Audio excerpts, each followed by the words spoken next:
بسم اللہ الرحمن الرحیم۔ تفسیر میں مودودی صاحب نے جا بجا جب موقع ملا ہے تو انبیاء علیہ السلام پر بھی تنقید روا رکھی ہے، اور یہ تنقید سخت ترین الفاظ میں ہے۔ کوئی گوشہ نرم رکھنے کا جواز نہیں ہے ان کے یہاں۔ یہ مطلق ان کے دل و دماغ میں نہیں ہے کہ یہ نبی مرسل ہے۔ کبھی لکھیں گے موسیٰ علیہ السلام جلباز فاتح ہے، کبھی لکھیں گے یونس علیہ السلام سے فریض نبوت کی ادائیگی میں عظیم کوتاہی ہو رہی تھی، کبھی لکھیں گے داؤد علیہ السلام عورتوں کے عاشق تھے اور حسین عورت دیکھ کر کے وہ بے قابو ہو جاتے تھے۔ تو ایسے شخص کو نبی نے لوگوں کی ہدایت کے لیے بھیجا ہے، تو یہ پیغمبر کیسے ہوگا جو خود نفس پر قابو؟ انا للہ و انا الیہ راجعون۔ یہ تفسیر ہے۔ تحریف کس چیز کو کہتے ہیں؟ داؤد علیہ السلام کے بارے میں قرآن کہتے ہیں نعم العبد نعم العبد انہ اواب، کیا پیارے بندے تھے، ہر وقت ہمیں چاہتے تھے۔ یہ کہتے ہیں وہ عورتوں کو چاہتے تھے۔ یہودی پراپیگنڈا اور یہودی مشن کا ایجنٹ آدمی ہے۔ مودودی خیال لوگ گھبرائے بھی نہیں اور برا بھی نہ مانے، خدا کے دین کی حفاظت فرض ہے، افراد کو کیا کرنا ہے؟ جب وہ نبیوں کے بارے میں اتنے غیر محتاط ہے، کیا ہمیں حق حاصل نہیں ہے کہ ان کی غلطیوں سے امت کو آگاہ کرے تاکہ وہ اپنا عقیدہ اور ایمان بچائے؟ عجیب بات ہے، وہ نبیوں کے بارے میں جری ہے، اور اگر ہم درس میں طلبہ کو 2-3 جملے کہیں تو لوگ کہتے جی آج آپ نے عجیب پڑھایا۔ ہم نے بالکل صحیح پڑھایا، اس سے زیادہ صحیح سبق کوئی اور ہوا ہی نہیں ہوگا۔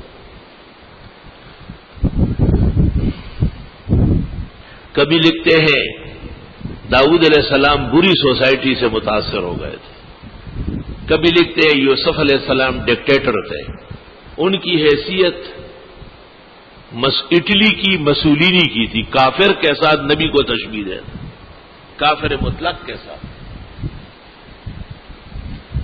کیا سلیمان علیہ السلام کا مقام اور مرتبہ قرآن پر ایمان رکھنے والے کو معلوم نہیں؟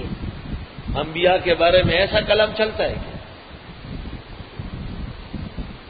کبھی کہیں گے نوح علیہ السلام ایمان کے معیار سے گر گئے تھے، وہ کون ہے جو ان سے بچا ہوا ہے؟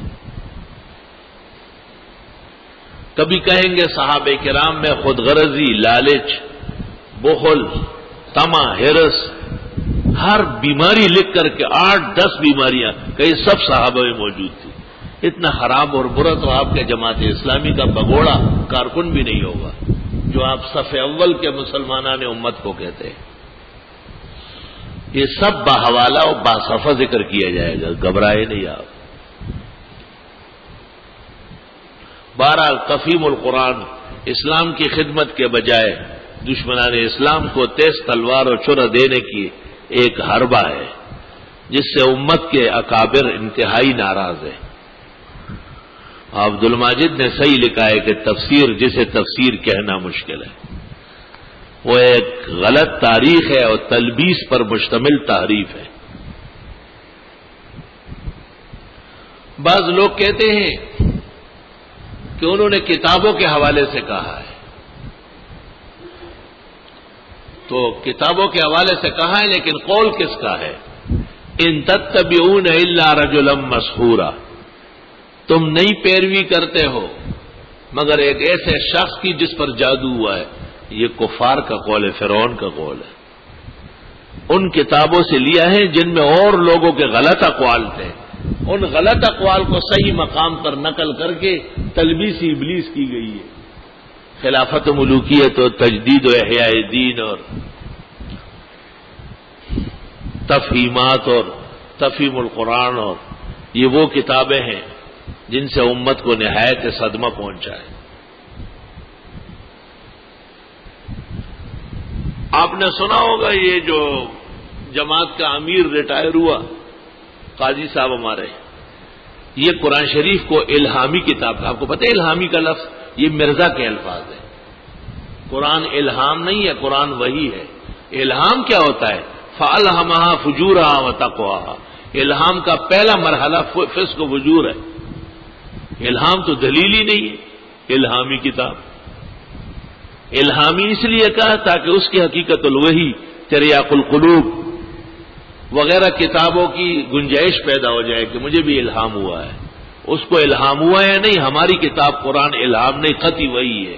اسے الہام تنزیلا من الوحی، اندیشہ ہے کفر کا. باقی قاضی صاحب استاد محترم حضرت مولانا لطف اللہ صاحب کے بھانجے بھی ہے اور داماد بھی ہے. میں ان کو بہت قریب سے جانتا ہوں اور وہ مجھے خوب جانتے ہیں. میں نے 5 سال حضرت الاستاد مولانا لطف اللہ صاحب سے جہانگیرے میں پڑھا ہے، لیکن وہ مودودی نہیں تھے. یہ زبردستی ان کو مودودی ظاہر کر رہے تھے. حضرت کا ایک بیٹا تھا بڑا عالم فاضل، لیکن جمعیت العلماء کے مقابلے میں وہ اس طرف جنوح رکھتا تھا. میرا بڑا شوق تھا کہ میں ان سے پڑھوں. تو حضرت نے مجھ سے کہا کہ دن سبق مو آیا جماعت اسلامی تھے، میں اعلان دے علم بدی بھی برکت شی. قاضی صاحب کو میں نے یہاں یہ واقعہ سنایا، بڑے خفا ہو گئے، بس جلدی اٹھنے لگے.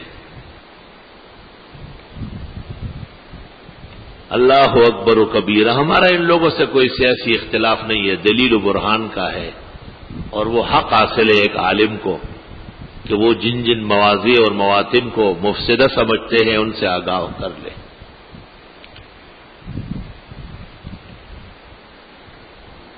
اللہ اکبر و کبیرہ.